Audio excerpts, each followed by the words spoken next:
Well, I want to welcome everyone tonight to this presentation, The Case Against Fluoride with Dr. Paul Connett.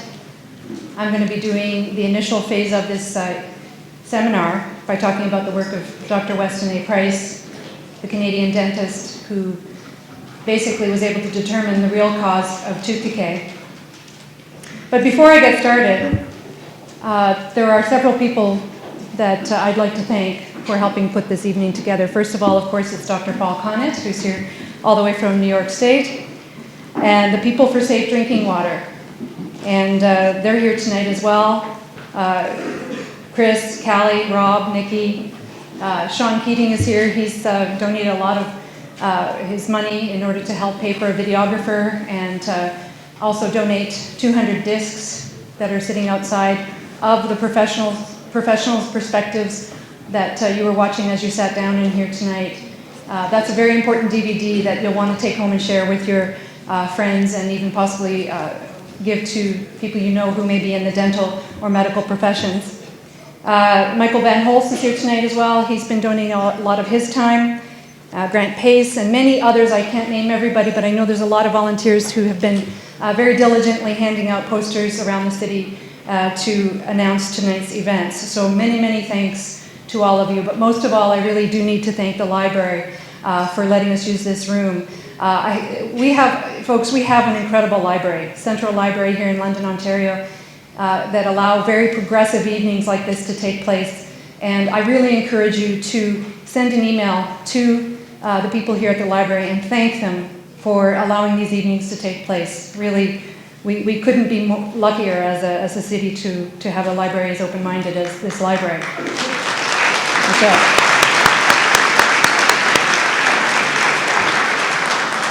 So please let them know about that.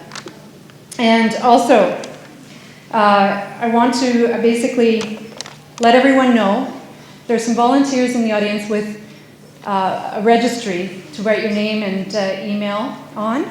This is voluntary. You don't need to write your name on it. If somebody can make sure that the volunteers are handing out the clipboards so that you can write your names and emails on it, that would be wonderful. Subsequent to tonight, if we're having a lot of difficulty still with even city council members, we may have to do a petition or a plebiscite or something to follow up with this evening to try and continue our efforts to remove fluoride from city water. And I'd like to, on that note, acknowledge in the audience any city councillors who may be here this evening that would like to make themselves known. If you're a city councillor here tonight, please stand up and acknowledge yourself. I know Denise is here. There's Denise Brown. Thank you, Denise. Standing ovation for Denise. Standing ovation.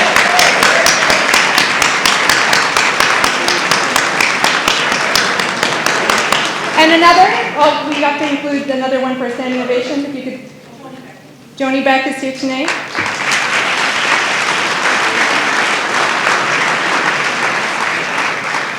And now I apologize, did I miss any city councillors? It's crowded in here. Okay, so we have 2 city councillors here tonight. We want to acknowledge you for being here. That's wonderful. And also, I just want to make a note of something that was said in the London Free Press with regards to pseudoscience and not finding credible information on the internet. I found that a very strong statement to make, a very disturbing statement to make in the media to discourage us from getting information about fluoride from the internet, when indeed you can find a lot of peer-reviewed studies on the internet that are promoting or telling us about a lot of problems that we're finding with fluoride. You can go to National Institutes of Health and find several studies, published peer-reviewed studies showing potential dangerous effects of fluoride on humans and even animals as well. So there are studies that are online. There's a lot of bad information on the internet. I agree with you. I agree with that side of the story. But my goodness, there's a lot of tremendous, powerful and very credible information on the internet. So please don't let those types of statements discourage you from doing research on the internet. You can do your own due diligence by finding the source of the study and making sure that it's credible as well. And also, I want to acknowledge one other person before I formally get started, and it's Andy Oudman from CJBK. Please.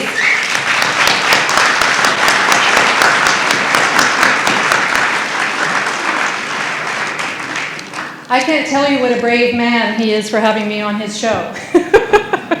So, Andy, keep up the great work. I think you're in here. You're in here. You're here? Andy, wonderful. Thank you so much. We're going to be on the air tomorrow morning? Thumbs up. Okay, so we're going to do some follow-up for tomorrow as well. So please tune in from 9 to 11 a.m. tomorrow morning. Thank you, Andy. So let's see if we can get started here. Before I get into some of the issues in and around nutrition and fluoride itself, I want to open your minds to an issue that is very, very central to this debate that we're having on fluoride, and that is the integrity of science. We need to question science today. I agree, I am a big fan of science. As long as science is credible, as long as it's well done, I think science can really be tremendously helpful. But today, unfortunately, it's helpful for a lot of shareholders. It's helpful for a lot of industry out there, but it's not really helping us. So I want you to keep that in mind whenever you hear anybody who calls themselves an expert and question the money trail, question how studies are done. Look to see if there's debates on issue. Look to see how long-running a belief system has been in place in science, and if it's an antiquated belief system, because today we know a lot more than we did 60 or so years ago. We need to stay up to date on science. We can't just settle for old science. And this is just a couple of articles. I have a whole file on this. I do a whole seminar on the corruption in science. This is from Yale University and University of Michigan. The title of this paper is called "The Perils of Ignoring History, Big Tobacco Played Dirty and Millions Died. How Similar is Big Food?" Again, question the integrity of science. Dr. John Ioannidis, this was recently published in The Atlantic. The title speaks for itself: Lies, Damn Lies, and Medical Science. Basically, through his research, he's discovered that as much as 90% of the published medical information that doctors rely on is flawed. It has been estimated that it would take 700 hours a month to read the thousands of academic articles relevant to a GP. Doctors skim, they take shortcuts, they rely on summaries, or worse. So there's no possible way to keep up with the research. And many times when doctors read the summaries of research, they don't read the actual study itself. And the summary can actually contradict the research that was done in the body of the studies. So it's very, very disturbing to me when I find these things out. And this is a quote from the British Food Journal, from the editor. And this comment sends shivers down my spine. This was in response to a group of scientists around the world who had asked the British Food Journal to retract a study that was incredibly flawed, that was a published study. And the editor started off by saying, "A common misconception is that science and research are about facts." I'm going to say that again. A common misconception is that science and research are about facts. An editor from the British Food Journal. If that doesn't scare you as a consumer, then I don't know what is going to scare you, because these are people we're supposed to be turning to protect our health. And industry-funded science is not science. In a recent study published by PLOS Medicine, that's the Public Library of Science, it's an independent online research publication. You don't see any ads from pharmaceutical companies, for example, in their publications. And in one recently published study, according to one of the authors, he's saying if a study is funded by the industry, it may be closer to advertising than science. And that's exactly what we're looking at today. Marketing-based science, not evidence-based science. I want to see science return to evidence-based science, not science that is coming to conclusions to suit industry. And here's just a little humor. There they are again, the 5 most terrifying words in TV news, according to a new study. Here's another one, from evidence-based medicine to marketing-based medicine, evidence from internal industry documents. While much excitement has been generated surrounding evidence-based medicine, internal documents from the pharmaceutical industry suggest that the publicly available evidence base may not accurately represent the underlying data regarding its products. The industry and its associated medical communication firms state that publications in the medical literature primarily serve marketing interests. How many people in the audience are pissed off when you read about things like this? You can tell I am. Should you trust your doctor? 20% of Canadians say doctors do more likely to make errors now than they were 10 years ago. 39% say doctors are more concerned about dealing quickly with patients. 40% say doctors care less about patients than 10 years ago. Over 50% say doctors don't readily admit to their mistakes. And finally, some 67% of Canadians do not believe doctors have their best interests at heart. And that was according to a Maclean's poll back in August of 2010. And a lot of what's happening, with regards to our healthcare system, is that we're not questioning the sacred cow. We're not questioning our health officials. Yet look at how sick we are today, and I'm going to talk a little bit more about that in a second. We're incredibly sick when you look at the number of mental disorders we're seeing today, chronic diseases. To me, it's just unacceptable when we're spending billions of dollars on healthcare.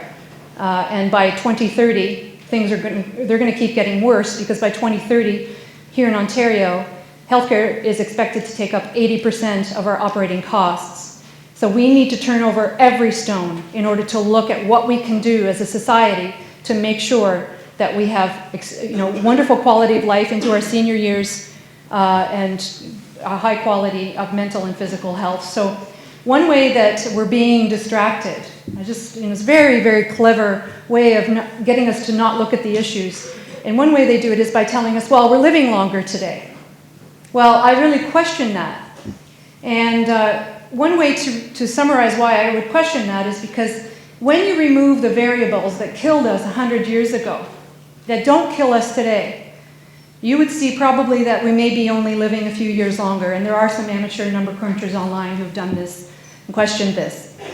So remember that and consider, with the marginal improvements that we probably are experiencing, that's along with billions of dollars going into healthcare as well. So I don't think we're getting great value for our money. But let me just read these quotes to give you more of a perspective on questioning the mantra, oh, we're living longer today. Life expectancy in the United States is over 74 years, increased from 49 years in 1900. Now this sounds like an amazing increase, but almost all of this gain in life expectancy is due to a reduction in infant mortality. The sad fact is that the life expectancy of a 50-year-old male today is only about 2 years longer than it was almost 100 years ago. And then a very similar view here, fewer persons alive at 70 today survive until 90 than 40 years ago. And those who do survive past 70 are often a helpless burden to their families rather than useful members of society. Credit for today's relatively long lifespan belongs to improved sanitation and the reduction in infant mortality. So something is terribly wrong when we're spending billions of dollars on healthcare, and yet we're still seeing over 80% of the population die from chronic disease. That would be things like, cancer, heart disease, diabetes. So, I don't think anybody in this room wants to have a poor quality of life in their senior years. I don't think anybody in this room wants to suffer the ravages of those illnesses. And yet, here we see it's expected that over 80% of us will.